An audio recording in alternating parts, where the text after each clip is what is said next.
Bueno, arrancamos.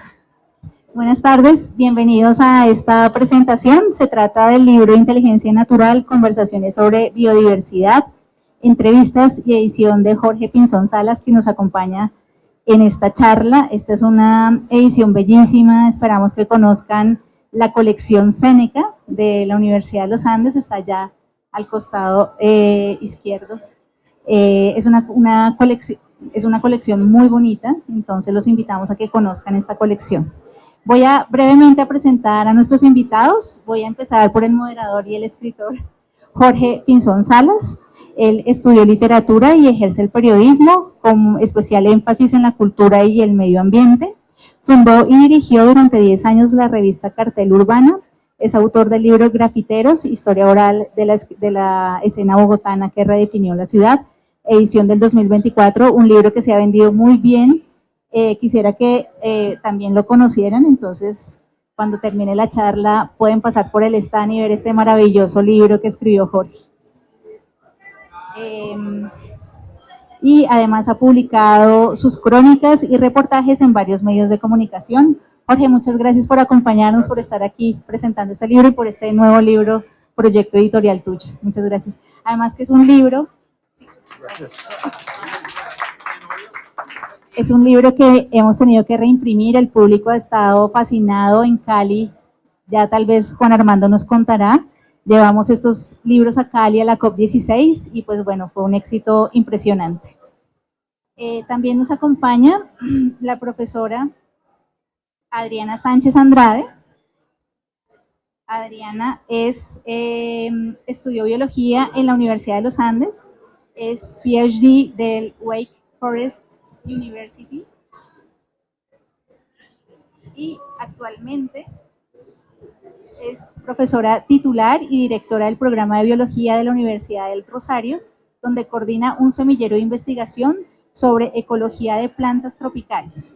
Tiene algo más de 40 artículos publicados en colaboración y varias investigaciones en curso, algunas de las cuales aborda desde diferentes ángulos las respuestas de las plantas del páramo ante el clima y los impactos potenciales del cambio climático sobre la biodiversidad vegetal de alta montaña. Gracias, Adriana, por haber aceptado esta invitación, por estar aquí como protagonista de este libro. Y finalmente, nuestro profesor de los Andes, profesor titular, Juan Armando Sánchez. El profesor Sánchez es profesor titular del Departamento de Ciencias Biológicas de la Universidad de los Andes y miembro de la Academia Colombiana de Ciencias Físicas, Exactas y Naturales. Formó parte de la Misión Internacional de Sabios en 2019, donde abogó por fortalecer la educación ambiental con énfasis en la formación básica, primaria y secundaria de los colombianos, en especial de quienes habitan las regiones costeras. Sus investigaciones son un referente nacional y mundial en conservación y manejo de áreas marinas protegidas. Gracias, Juan Armando, por tu presencia esta tarde. Gracias. Les doy el micrófono para que arranquemos. Buenas tardes, gracias por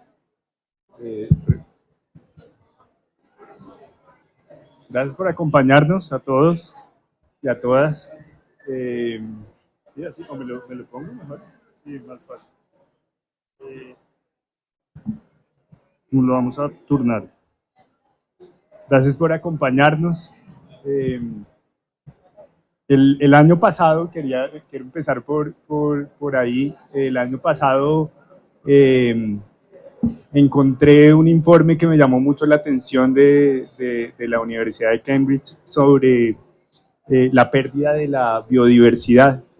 Y para un neófito como yo en temas de ciencia, porque no vengo del mundo de la academia, pues fue muy alarmante y llamativo. Se hablaba de que desde 1970 ha habido una progresiva reducción de poblaciones de mamíferos, de aves, de reptiles, etc. Y se hablaba que era más o menos el 60%. Esa reducción que para mí es alarmante, como les digo, sumado a que se calcula que estarían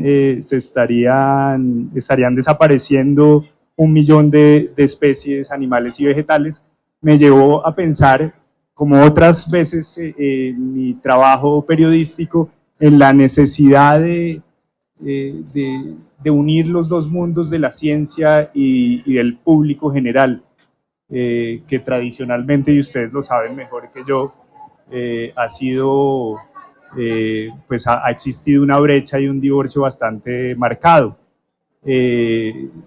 Y pensando en eso, digamos, con la Universidad de los Andes, con el editor de Juan Camilo González, el editor de Uniandes, dijimos, ¿qué empezamos, de qué manera empezamos a aportar a la reducción de esa brecha, a que nos podamos comunicar más entre los científicos, los académicos y el público general?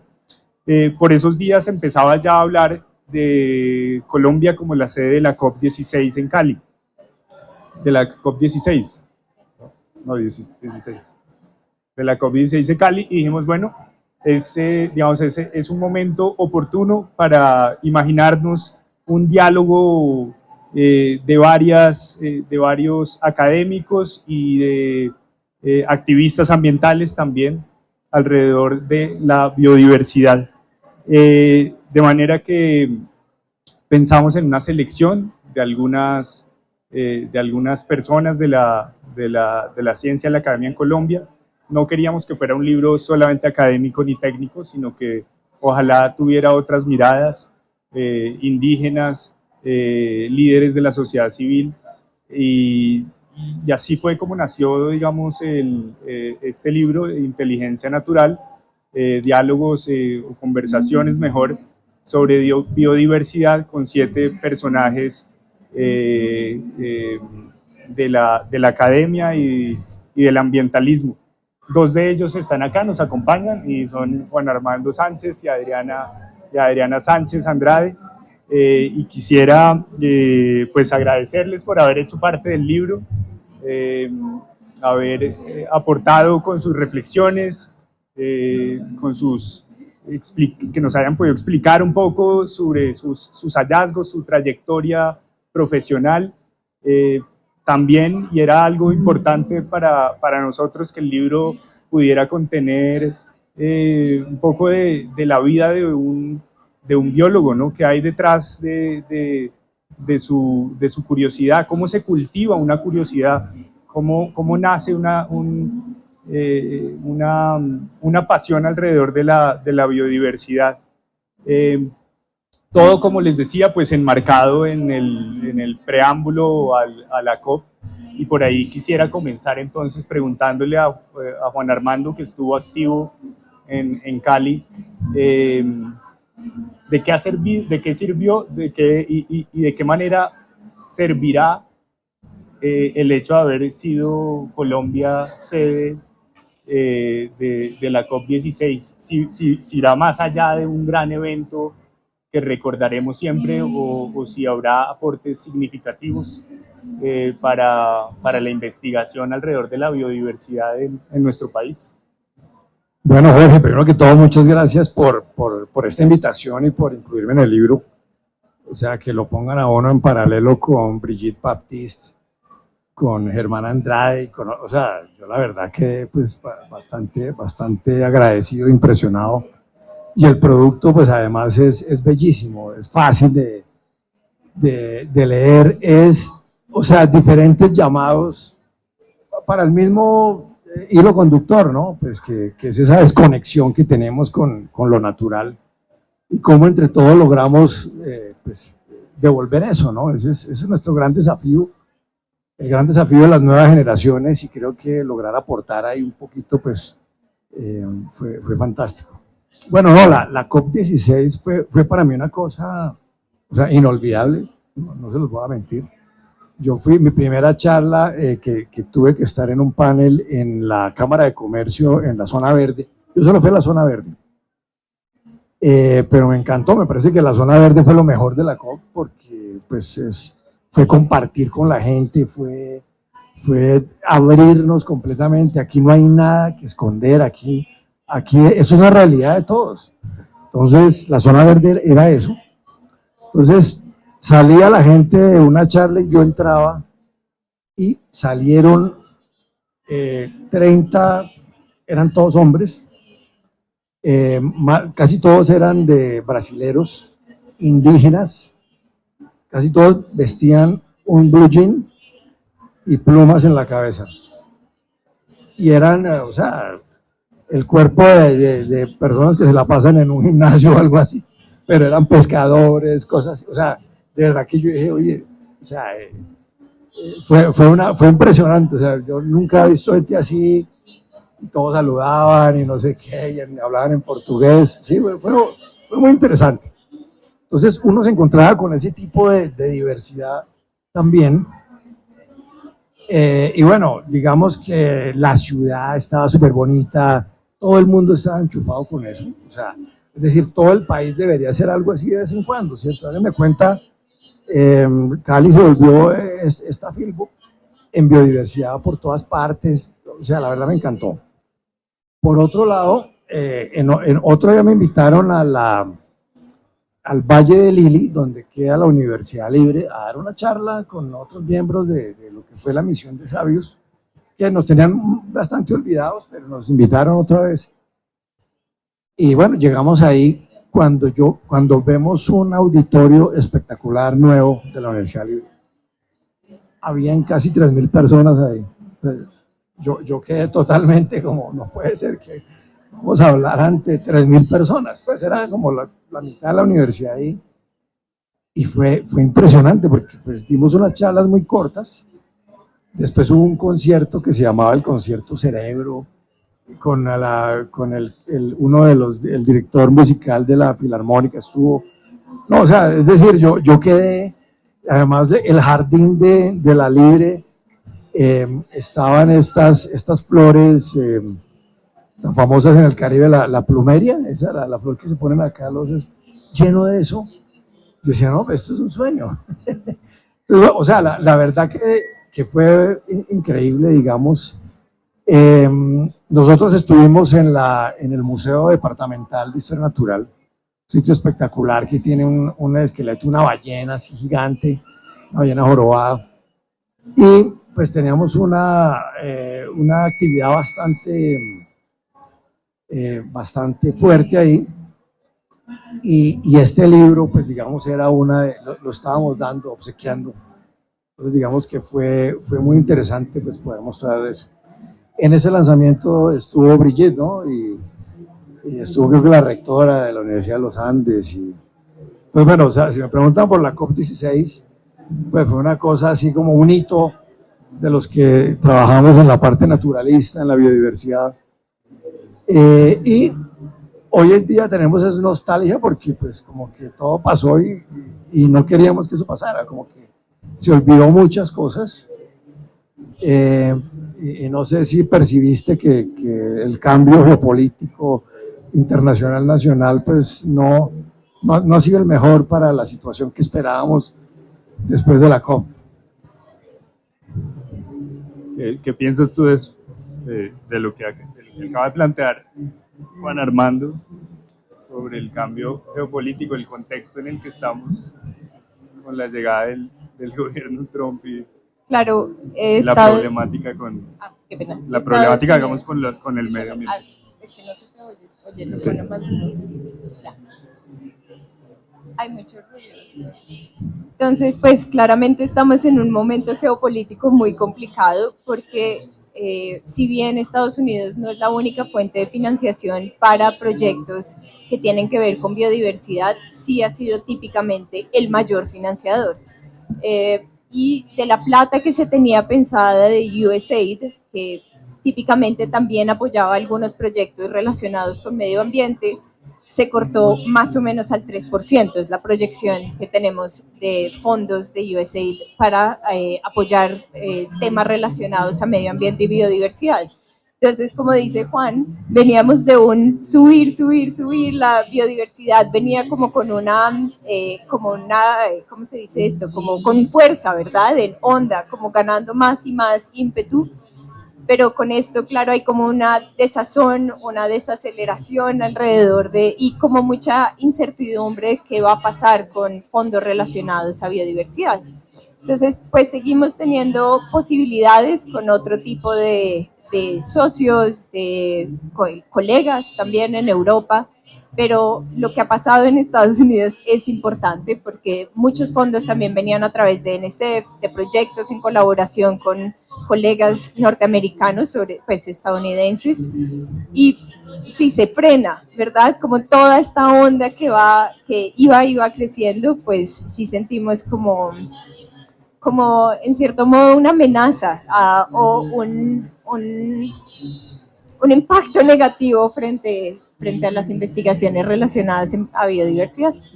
Oye, Adriana, uno de tus temas de investigación y a lo que has dedicado buena parte de tu carrera académica, y así queda pues plasmado en el libro, es el estudio de la alta montaña y del páramo. Cuéntanos un poco en qué estado está la investigación que estás haciendo tú con tus equipos de trabajo alrededor de la investigación en biodiversidad en páramos, sobre todo páramos de Colombia y Ecuador.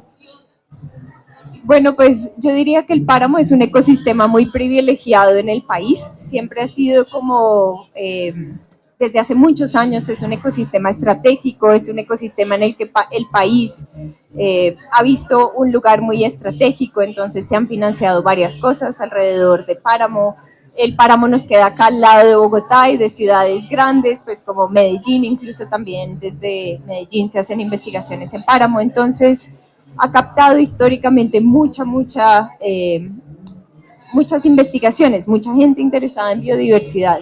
Entonces, yo diría que es uno de los pocos ecosistemas muy privilegiados en este país, que ha logrado, sí, como captar mucha gente porque es fácil ir, porque está acá nomás, porque, bueno, tiene muchas facilidades y porque se puede vender el tema del agua. Entonces, siempre se ha ligado mucho la investigación de páramo al agua, entonces ha captado atención, fondos, intereses. Ahorita investigaciones, bueno, hay varias que tenemos en curso con muchos estudiantes de diversidad, de cómo va a afectar el cambio climático posiblemente al ecosistema. Nos han vendido a veces una idea muy catastrofista de qué va a pasar con el cambio climático, que se va a perder el páramo.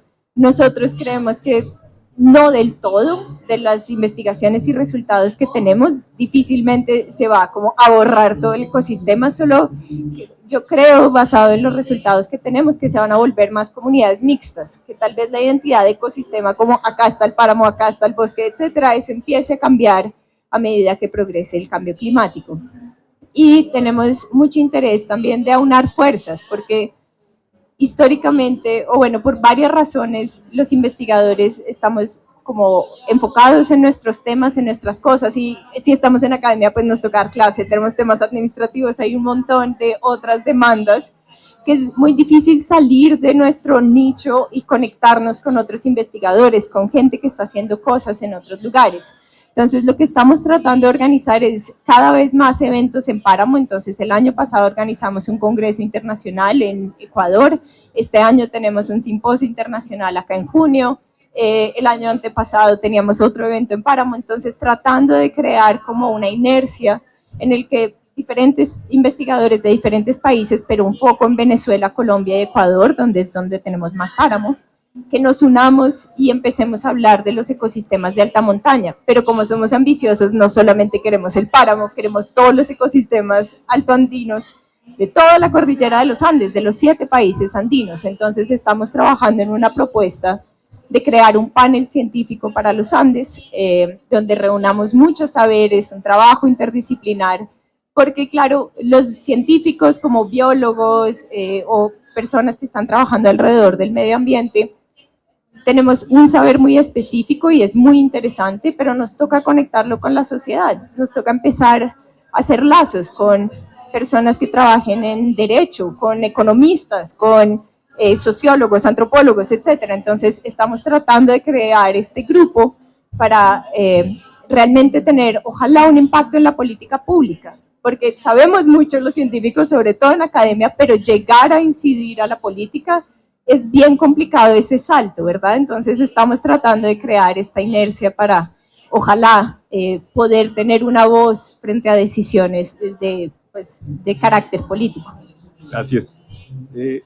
Juan Armando, además de académico y haber tenido un trabajo alrededor de la vida en los mares, en los océanos, ha sido una suerte de divulgador, digamos, ¿cierto? O ha hecho algo parecido a la divulgación.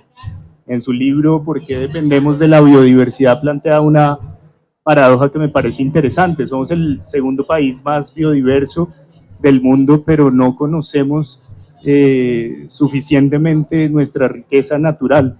Y usted sugiere que eso tiene que ver, entre otros elementos, con la negación de lo que somos nosotros, ¿no? Con la negación de nuestros orígenes ancestrales. Háblenos un poco de esa paradoja que plantea usted en el libro. Sí, la verdad o sea, antes de venir a Colombia yo vivía en Nueva Zelanda y me impresionó mucho cómo los saberes tradicionales, los indígenas, los maorí, han permeado tanto a una sociedad anglosajona, que generalmente pues no son así, ¿no? Pues, ni en Estados Unidos, ni en otros lados. Entonces yo dije, mire, qué bonito este país, como se ha catapultado su desarrollo utilizando esos símbolos, todo, ¿no? Y siempre me llamó la atención. Y digamos, yo tengo 2 libros tratando de buscar temas que nos ayuden a conocernos mejor. Entonces, pues hablando de los páramos, pues yo hice una novela que es en los páramos, donde vivían los muiscas. ¿Y por qué dependemos de la biodiversidad? Es eso, o sea, vivimos encima de un tesoro, pero le ponemos un tapete encima y no lo queremos ver, está ahí tapado en un cofre. Y creo que, pues, no sé, digamos, desde un punto de vista entre las muchas opciones y razones que tenemos para ayudarnos a desarrollarnos, a mejorar, pues puede estar eso, ¿cierto? Conozcámonos más, es decir, tengamos una conexión más cercana con el territorio, ¿cierto? Natural y cultural, eso nos hace falta. ¿Cierto? Si en Arabia de pronto es interesante solo pensar en minas, en petróleo, pero acá en Colombia lo que tenemos es eso, ¿cierto? Hace poco, de hecho creo que ni lo alcancé a citar en el libro, el Instituto Humboldt sacó pues esos listados de hongos y plantas comestibles. O sea, ¿pueden creer que hay 4.000 plantas comestibles en Colombia? O sea, eso es una cosa, es increíble, o sea, la despensa de la tierra. Y bueno, me imagino que nuestros países vecinos tienen números parecidos, pero deberíamos estar volcados a entender eso, a aprovecharlo, ¿sí? Entonces, pues sí, la verdad es como un punto que todavía creo que hay mucho por trabajar de ahí. Y digamos que pues estamos en una feria del libro y en la feria del libro pues el componente mayoritario es el lector, ¿cierto? Sin lectores los libros pues son los artefactos que son inútiles. Entonces no necesitamos, es decir, hay que escribir libros, pero necesitamos lectores, ¿cierto? La contribución que pueden hacer los lectores leyendo estos libros es enorme, porque hacemos lo que es cultura, ¿no? Es decir, si tenemos ese enlace, vamos a hacer cultura. Estamos en una onda pues de un bombardeo de información, de movilización de información, que es fantástica, no me malentiendan, pero parecen como estelas de avión, ¿no? Pasa un avión y deja una estela, dura un rato ahí y se desaparece.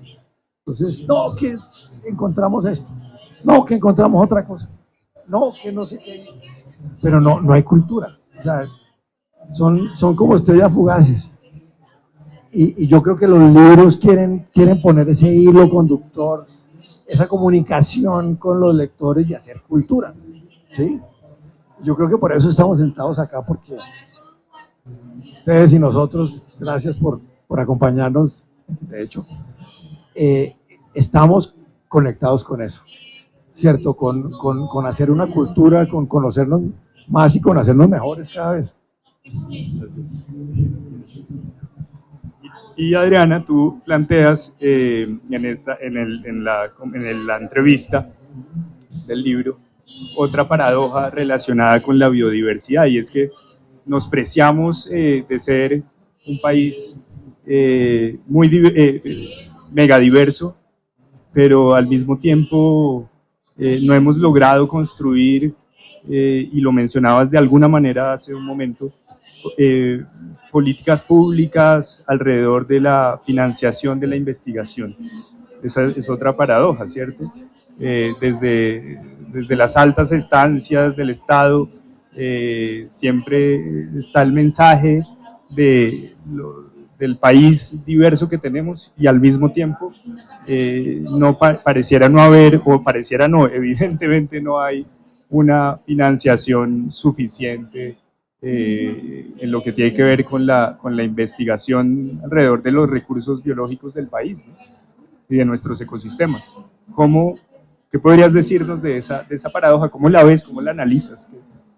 Yo creo que todos los que estamos en ciencia, sobre todo en ciencias biológicas, ciencias naturales, sentimos mucho esta paradoja. La gente que trabajamos con biodiversidad, que nos vanagloriamos de ser el segundo país más biodiverso, nos encantan los eslogans, nos encanta ver Colombia biodiversa, nos encanta y nos sentimos súper orgullosos, pero a la hora que tú le dices a alguien, no, estoy trabajando con hormigas, ¿y eso para qué?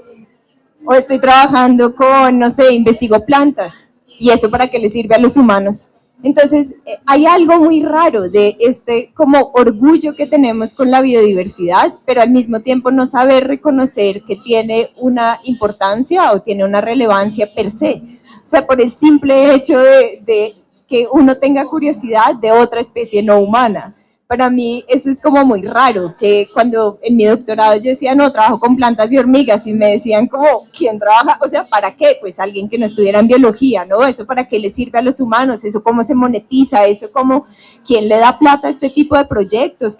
Entonces, sí me parece muy irónico que nos encanta, como que sentimos un orgullo, ¿verdad?, alrededor de esto, y poder decir somos los primeros en algo, como si fuera un partido de fútbol y Colombia ganara la Copa América o el Mundial, no sé, ¿verdad? Como que nos encanta sentirnos primeros o cerca de primeros en algo, y que nos den pues una medallita por ser el segundo país más biodiverso, pero no entendemos el valor de esa biodiversidad y no entendemos que vale la pena invertir en estudios en biodiversidad. Y hay algo que justamente leía, estaba oyendo un podcast súper interesante alrededor de qué pasó durante la Revolución Francesa y cómo se volvió público el acceso a estudios como a museos, etcétera. Ya no eran propiedad del rey, sino se volvieron de acceso público.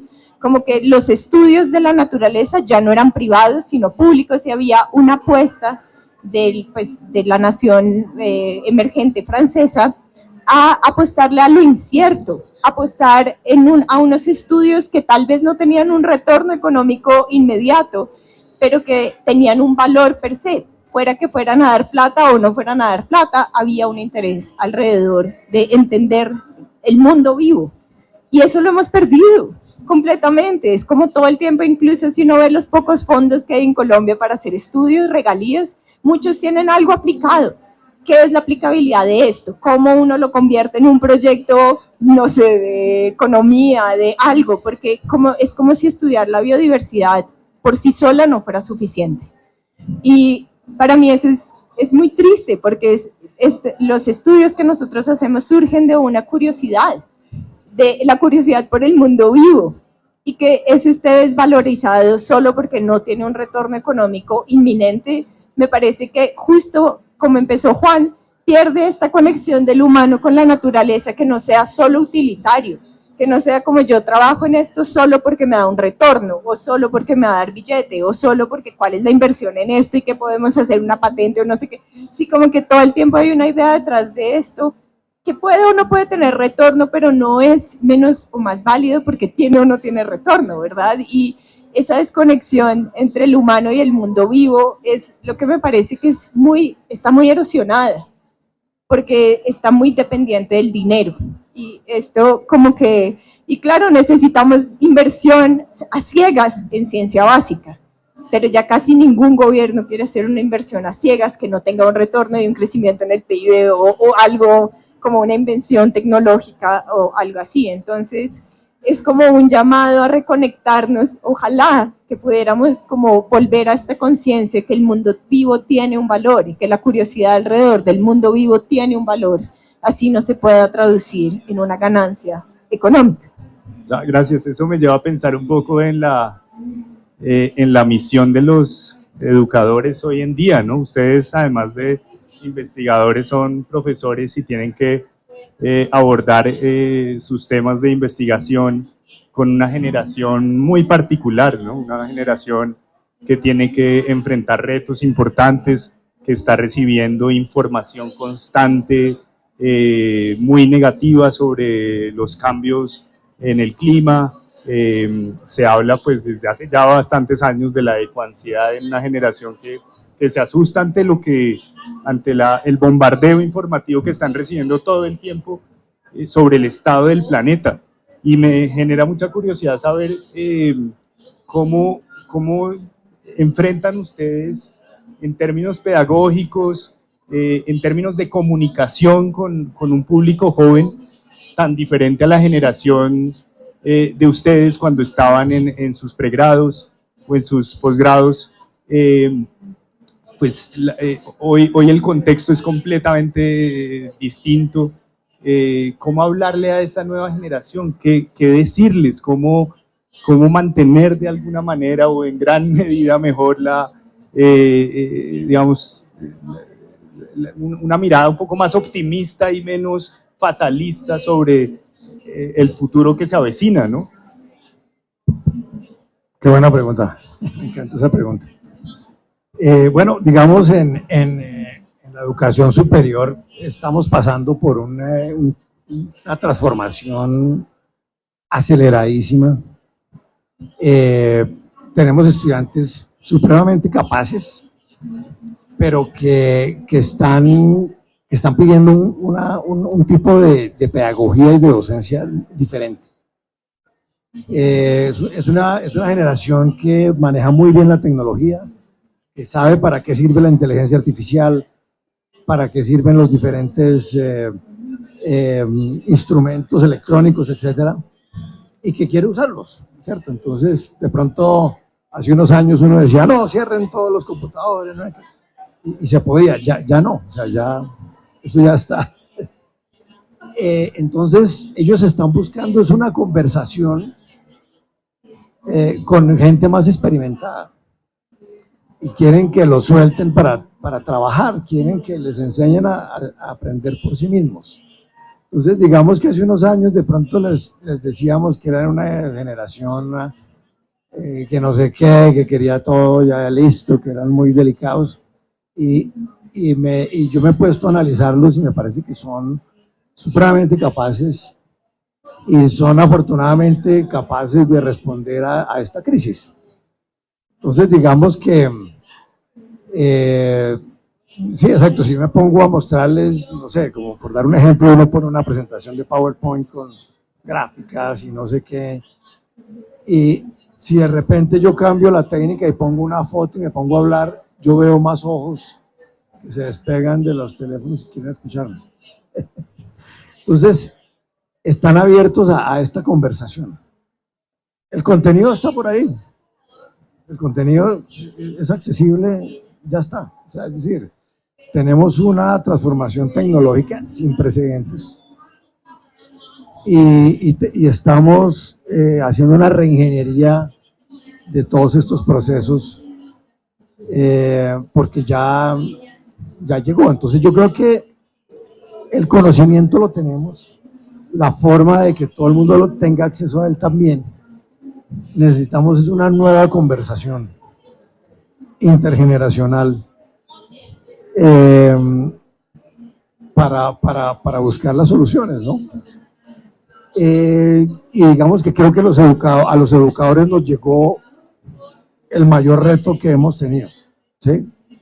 De pronto a A Adriana le toquen unos años más que yo en la academia, pero igual me quedan unos años en donde tengo que responder, o sea, no puedo seguir como lo hacía antes porque si no, no voy a sentirme bien, digamos, como profesional de la docencia. Entonces, ahí hay mucho por hacer. También hay que, digamos, desde el punto de vista de lo natural, de la biodiversidad, ¿cierto? No podemos ponernos en un estrato alto de una moral superior y decir que no hagan esto, no toquen esto, no hagan eso. Tenemos todo lo contrario, llegar abajo y, bueno, si estas empresas son las que contaminan, pues fusionémonos a ellas y miremos a ver cómo cambiamos todo. ¿Cierto? Tenemos que llegar al corazón del problema y trabajar con ellos.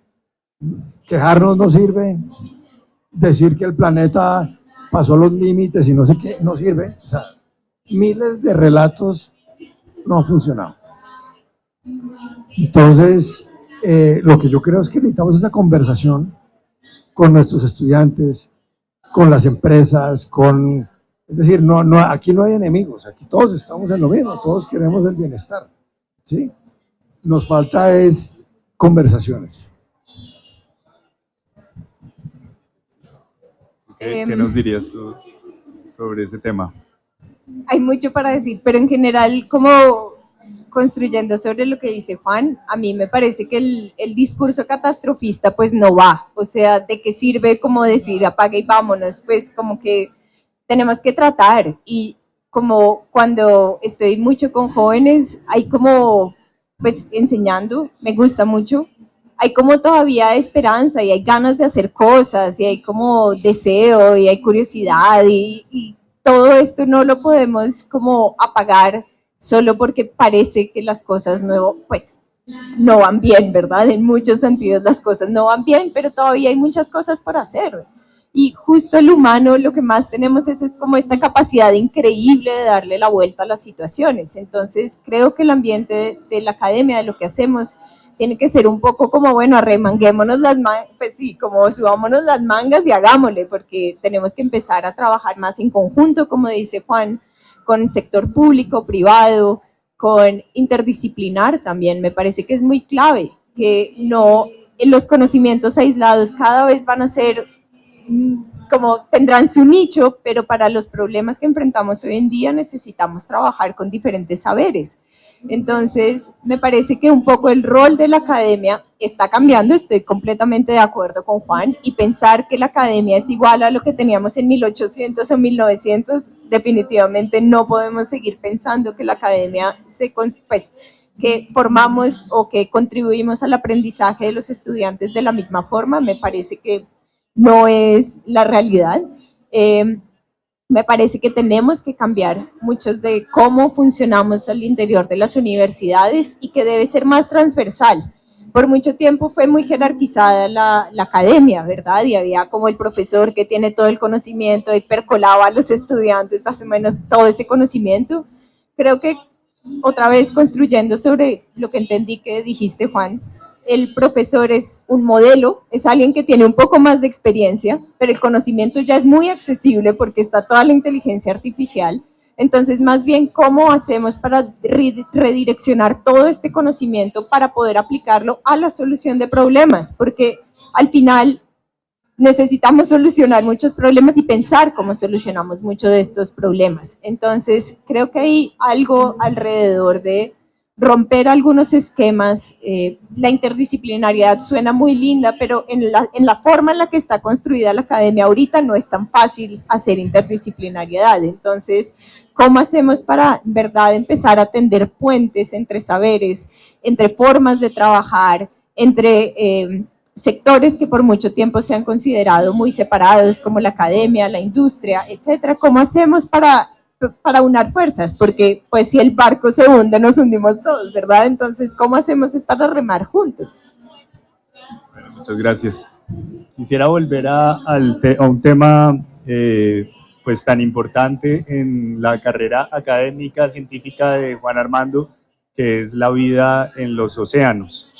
y entendiendo, digamos, el componente filosófico que plantea Adriana sobre la necesidad de volver al amor y a la curiosidad por el conocimiento, y, digamos, apartarnos un poco del mero utilitarismo, pues, digamos, reconociendo la importancia de eso. También quisiera ir a otro aspecto que es clave y que usted lo plantea y que es muy, pues, es importante en su trabajo, y es el de la, ¿cómo llamarlo? Digamos, la bioeconomía alrededor de los recursos hídricos. ¿Qué nos puede decir sobre lo que usted ha encontrado? ¿Cuál es el potencial que podríamos encontrar de sostenibilidad en un contexto, digamos, de transiciones energéticas en el mar? Debe haber muchas cosas, usted ha encontrado muchas, pero cuéntenos algunos de esos hallazgos interesantes en lo que tiene que ver con potencial bioeconómico, si se le puede llamar así. Sí, bueno, es un tema bastante, digamos, es un tema complejo porque queremos una transición energética donde nos imaginamos todo eléctrico, ¿no? Carros eléctricos, hasta aviones eléctricos, barcos, de todo. Pero lo eléctrico requiere una cantidad de minerales adicionales, tierras raras, litio, cobalto, de todo. Eso requiere algo extractivista, un programa extractivista a gran escala. El océano pues se pone como la mayor fuente de mucho de eso. Y lo más grave es que la mayoría del océano es tierra de nadie, pues es alta mar. Y hasta ahora pues hay unos tratados internacionales para tratar de medio proteger o de tener una mínima regulación, porque imagínate que se abre una minería a gran escala en alta mar para sacar cosas. Se pueden perturbar los lechos del fondo marino donde hay hidratos de metano. Entonces la cura termina siendo peor que la enfermedad, porque nos pasamos a carros eléctricos para no emitir CO2 y llenamos la atmósfera de metano, cosas así, ¿sí? O sea, y pues es un ambiente extremadamente delicado. Hace como 120 años, en la época de las grandes expediciones del fondo marino, estuvo la Challenger, Siboja, estuvo también la Investigator, que era la de mar profundo, la primera exclusiva de mar profundo, hecha por Alemania. Sacaron una esponja del mar de China, que construye una vara, una lanza de sílice, donde la colonia, la esponjita se arma. La vara de sílice puede tener 3 metros de longitud, y esa vara la llevaron al museo de Senckenberg en Frankfurt. Y hace 10 años les dio por mirar qué tan antigua era esa esponja cuando la colectó Chun y sus colaboradores en el mar de China. Entonces miraron pues los isótopos, el decaimiento de varios isótopos, toda la geoquímica que estaba ahí.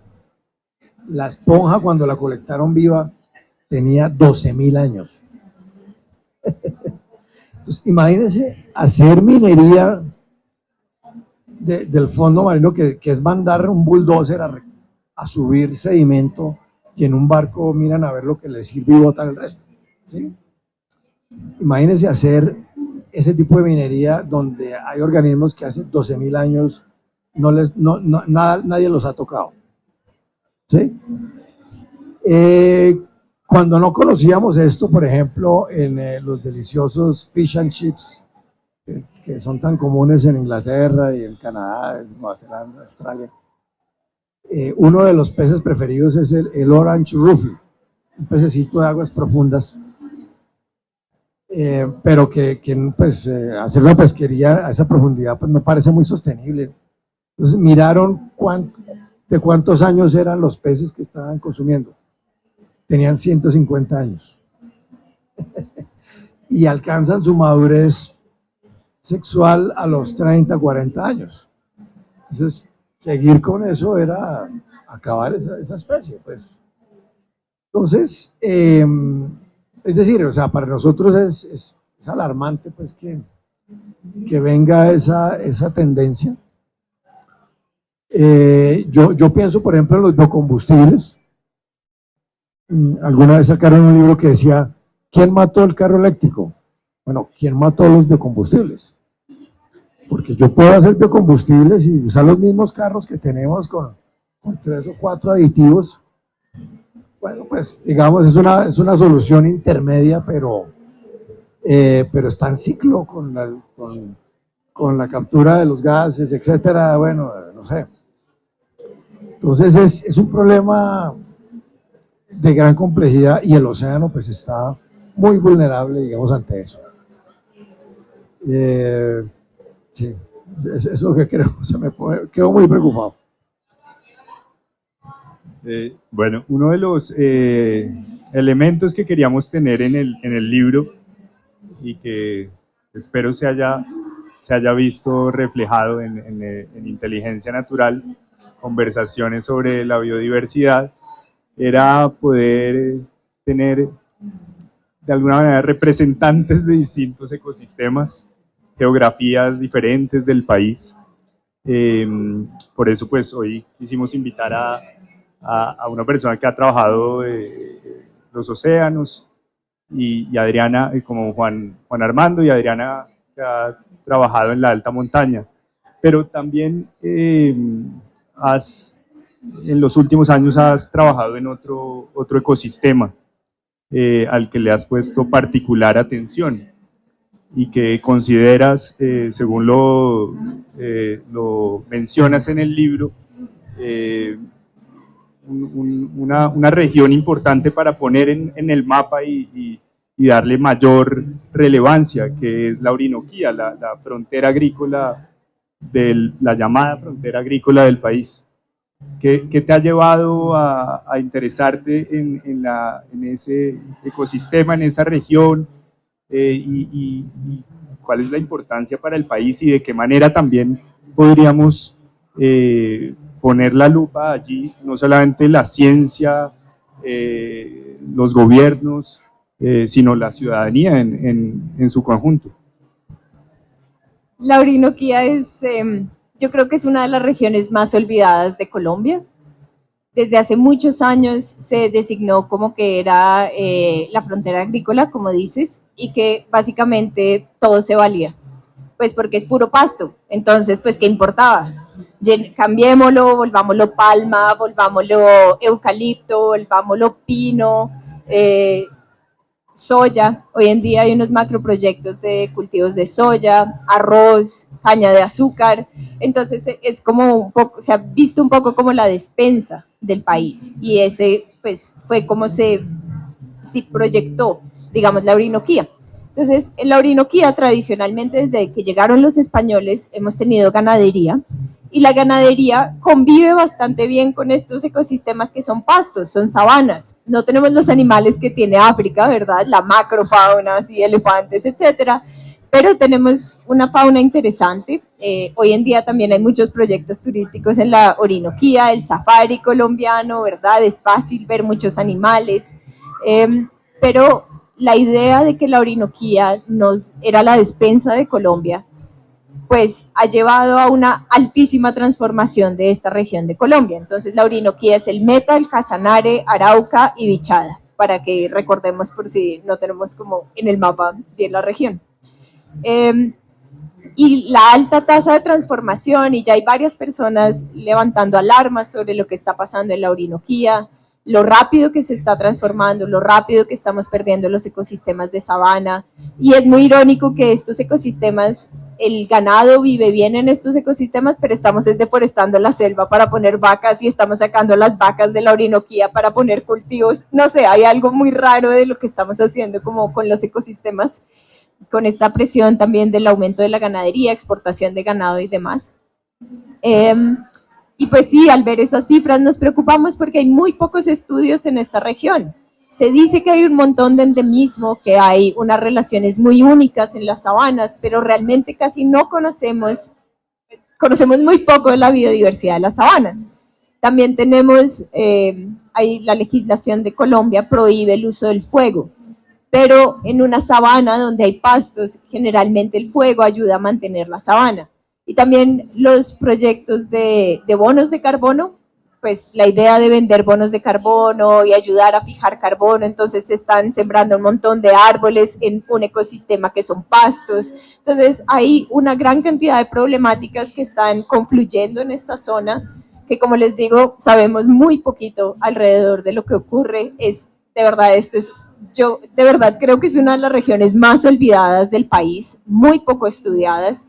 Entonces decidimos, pues son varios colegas en la Universidad del Rosario que estamos trabajando en la Orinoquía, con varios estudiantes también, que tenemos un deseo de revivir esta zona, de volver a ponerla como en el radar, de realzar el valor que tiene en términos de biodiversidad esta zona del país. Entonces, es otro tipo de pastizal. A mí me gustan los pastos de alta montaña, ahora estoy trabajando en pastos de zonas bajas, pero me ha parecido muy interesante lo que hemos empezado a encontrar, que sí, son más que todo pastos, pero no es el mismo pasto. Hay una gran diversidad de pastos en esta zona y de hierbas, y el rol del ganado y cómo el ganado promueve también la coexistencia de muchas especies. No sé, ha sido muy interesante pensar en también qué actividades productivas como la ganadería pueden ayudar a mantener como una diversidad en una zona como es la Orinoquía. Entonces, sí, como ha sido bien interesante salirme de una zona de confort, que es el páramo, para empezar a sembrar como semillas de investigación en una zona bien lejos de mi zona de confort, para tratar de crear un momentum de investigaciones en la Orinoquía. Bueno, pues se me quedan muchas preguntas por fuera que quisiera hacerles. Los invito pues a que vean el libro, lo lean, conozcan las historias de otros científicos, también ambientalistas.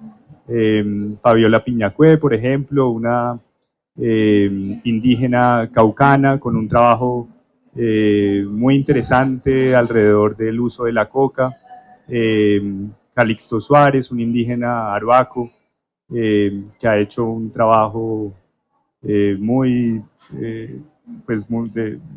extenso alrededor también a su manera de la protección de la biodiversidad de su territorio. Brigitte Baptiste, creo que todos saben quién es, una bióloga con una trayectoria importante. Germán Andrade, un conservacionista. Creo que no se me queda a decir. Rodrigo Bernal, uno de los expertos en Colombia en palmas, tal vez quien más ha estudiado la palma de cera. Y pues bueno, Juan Armando Sánchez y Adriana Sánchez Andrade. Hay espacio para un par de preguntas, si quieren hacer alguna pregunta, si les quieren hacer alguna pregunta a nuestros invitados. No. Bueno, pues muchísimas gracias por... Sí, una pregunta. No. Bueno, muchísimas gracias por venir. A ustedes, muchas gracias por haber estado.